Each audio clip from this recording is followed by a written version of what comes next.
then basketball was 80-20 rule, right? You had to have, what I mean by 80-20, 20% talent, 80% mentality. Meaning you had to have a dog mentality. Simple as that. And most of these players in the 90s had that dog mentality. In today's current state of the NBA, I think it's only a few that has that type of mentality. Case in point, the Cavs. Look how bad they played the playoffs this year. And if that don't tell you that, who cares if you're the most talented team? Your talent is only going to take you so far, right? And on paper, the Cavs were more talented than the Knicks in the first round, right? What did the Knicks do? Knicks just punched the Cavs in the mouth and they folded. That's it. That's it. I'm not even going to get into the stats on how bad the Cavs got whooped on in the first round by the Knicks. But I will say this, Mitchell Robinson, I never even heard him do it until the Cavs played in that first round. And he clearly punked Evan Mobley and Jared Allen. He punked them two dudes. These two dudes are 7-footers. One in particular, Evan Mobley, is gifted like that. Evan Mobley can put the ball in the basket. He can occasionally step out, hit that 20-footer. On some occasions, hit the three. Jared Allen is not no bad center. He can score here and there. He can occasionally step out, hit a three. He's not consistent with it, but he can shoot them. He can occasionally hit a 20-foot jump shot. No, he's not consistent with it, but he can shoot them. But they allowed Mitchell Robinson to straight punch him in the mouth. They got punked by this dude, Mitchell Robinson. So, in the last game of the series in particular, I think he had 18 points and 13 points. I flipped that. He had 13 points and 18 rebounds. So, I mean, you gonna tell me that's fifth? When the Knicks beat on the Cavs that first round like that, that just showed me a 90s style nostalgia-like moment. That's what I had. I had a 90s style nostalgia-like moment when the Knicks whooped the Cavs like that. It just brought me back to the 90s where that's how basketball should be still played, to be honest. Mitchell Robinson can't step out and hit no three. He can't hit no 20-footer. But back in the 90s, that's what your traditional centers, most of your traditional centers in the 90s played like Mitchell Robinson. That's what Mitchell Robinson's game reminded me of, a 90s type center.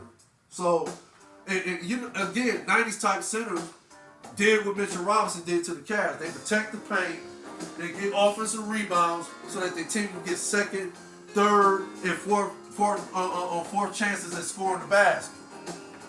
So, again, that series in particular reminded me of the 90s. And up until the Miami Heat losing the last two games, they was showing me a 90s style brand of basketball. That reminded me of all that. But again, hey, like I said, I think the number one difference, in my opinion, is that the emphasis on the three. And another difference is the offense is geared towards. The offense is geared more. What should I say? The emphasis is geared more towards the offensive player, if that makes sense. Like the rules have changed to where offensive players can score easy. Like the game is easier for an offensive player now than it was back in the 90s. Back in the 90s, talented offensive players literally had to learn how to play with that type of physicality.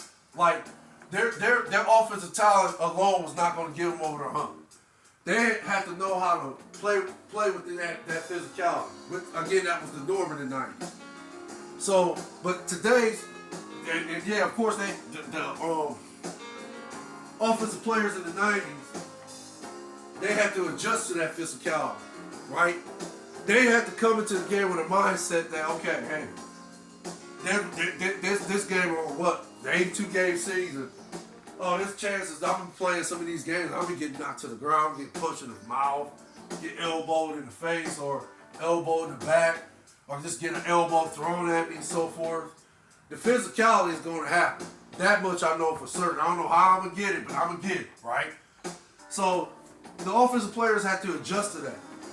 Today's NBA players, offensive players, they don't have to adjust to that all like that. Because the rules dictate towards them as far as there's no hand checking. You go to the paint, you get knocked to the floor. Even if you're not even intentionally trying to hit somebody with an elbow or you swing or whatever, you're not trying to, you try to go for the ball basically. When somebody, take them out, dribble, go to the paint, yeah, you're not necessarily trying to take their head off, but it just happened, it's an accident. But still, you get called for a flagrant foul. And in some cases, a flagrant 2, you get ejected. So, yeah, in my opinion, today's NBA this is another reason. Today's NBA it's just much more easier for an offensive player to get his points and showcase his offensive talent, if that makes sense. And I guess it's great for the fans because this, at the end of the day, this is what it's all about, the fans and money. The NBA knows that, and when I'm talking about owners, coaches, players, this is including everybody in the NBA. They know that, hey, fans pay their salaries. Simple as that. The fans, as long as the fans fill them seats and generate all this money, whether it be through the tickets, and it's a combination. I'm gonna say a combination of everything: tickets, advertisements, concession stands. That's just to name a few.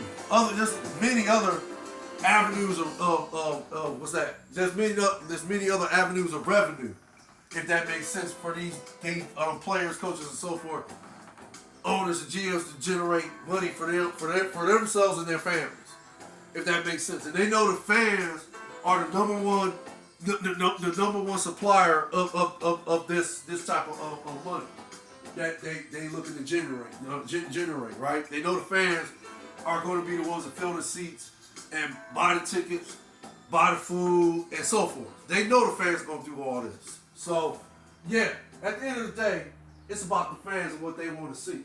So, yeah, today's NBA fans, this is what they want to see. They want to see an explosion of offense from their favorite teams. They want to see their favorite players just set records, right, as far as in scoring the ball, as far as in shooting that three-point shot, the highest clip. Again, for coaches, yeah, I guess that's the new implement style, or that's the new implement mindset. Oh, shoot more threes. Put the emphasis on shoot more three-point shots than two-point shots. And if we achieve, in some cases, I think they feel that, oh yeah, as long as we play like this, we're going to win most of our games and eventually win the championship, if that makes sense. So, yeah, for me, again, I could go all day long. Call me Captain America. I can do this all day long. But, no, it's basically, that's what I'm seeing in today's NBA. There's a lot of differences. The physicality, no, it's not near the level it was in the 90s. No. Mentality, you got a few that got a dog mentality, but again, watch the Cavs and New York Knicks series. That series alone should tell you how today's NBA is being played. And like I said, with the exception of teams like the Knicks and the Miami Heat, in my opinion. Again, I could be wrong. Denver is playing at a high level. Denver's playing ball. And I like to think Denver is actually playing team ball, playing more somewhat of a 90s style basketball, if that makes sense. As far as a team concept, they're playing as a team. They got the best player in the NBA, well, one of them, Nikola Jokic. He should have got MVP this year, but of course they're gonna hate and give it to Joel Embiid, which I thought that was a crime. I thought it was a crime to do that to Nikola Jokic. If you balling out like that, you should get MVP every year. Why? I don't even know where that rule came. Or what you want to say? They implement the president rule where, you can only run for 8 years and that's it. No, come on, bro. It shouldn't be like that. It should be, hey, if dude playing at an MVP level during the season, he deserves an MVP award. Why are we debating about how many MVP awards has he won so far? Oh, Joel Embiid ain't even got one. Well, let's give it to him this year. No, it shouldn't be like that. Nikola Jokic clearly was the MVP of this season. He played at the highest level. He played a higher level, a complete higher level than Joel Embiid could ever imagine. That's why Joel Embiid is at home right now. Even though I like Joel Embiid's game. I think Joel Embiid is one of the best centers in the NBA. But no, he has not this year played at the level Nikola Jokic has played. That's why Joel Embiid is at home right now, and Nikola Jokic is in the NBA Finals, waiting to see who I thought was going to be Miami. Now, I still think Miami going to win tonight, and then we'll find out who going to win the NBA Finals when the Heat play the Nuggets. But I got to be honest, I don't know. It depends on how Miami going to come out. That's what I'm going off of. I'm not too jumping up, kicking my shoes, confident in Boston because, again, they're front runners, and this is what some people are saying about it, and I agree with it. They are. When they're hitting their three-point shot, that's when they go all out on defense. That's when they go all out on the team concept. That's when they come. That's when they show up and show out.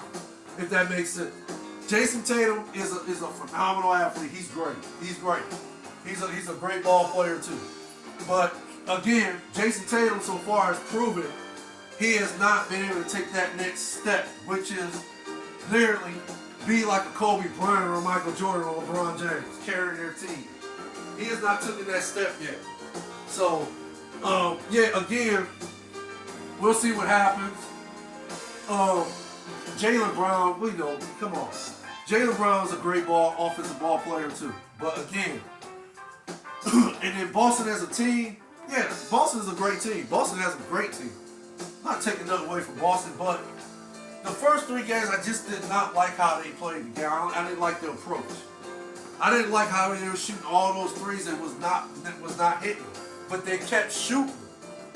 And I can't believe they couldn't figure out why they were losing and why it took them 3 games to figure out, oh, if we play this way now, we'll win. We'll probably win this series. But again, they still was taking too many 3-point shots. They got lucky and hit them. In particular, that Derek White dude. This dude was bombing from. I ain't never seen him do that before. He can shoot though. He can hit the 3, but I never seen him shoot 3s like that before. He's a good ball player, Derek White. But what I was seeing in that game is Miami was just not playing deep. They were not playing Miami Heat basketball. Simple as that. From defense down, I'm gonna say it like that. From defense down, they was not playing Miami Heat basketball. In particular, that game. Game 5, they was not playing Miami Heat basketball. It seemed like to me they were just letting Boston shoot the 3s. Letting them shoot wide open 3s. And I guess they were hoping guys like Marcus Smart and Derek White would miss more than they make. But okay, it backfired on them. So, we'll see what happens tonight. Again, my pick is Miami. I'm still rolling with Miami, but I don't know. It's kind of looking suspect. I'll say it like that. It's kind of looking rough. I don't know. It'd be crazy if Boston wins this series. And I almost want to agree with the guy who spoke on this, saying that it's all about the ratings, the fans, the money that's being generated, advertisements, sales, the products. I go on about that too, but I don't know. It's just kind of funny that all of a sudden Miami quit playing ball. If that makes sense, quit playing Miami Heat basketball. We'll see what happens tonight. We'll see what kind of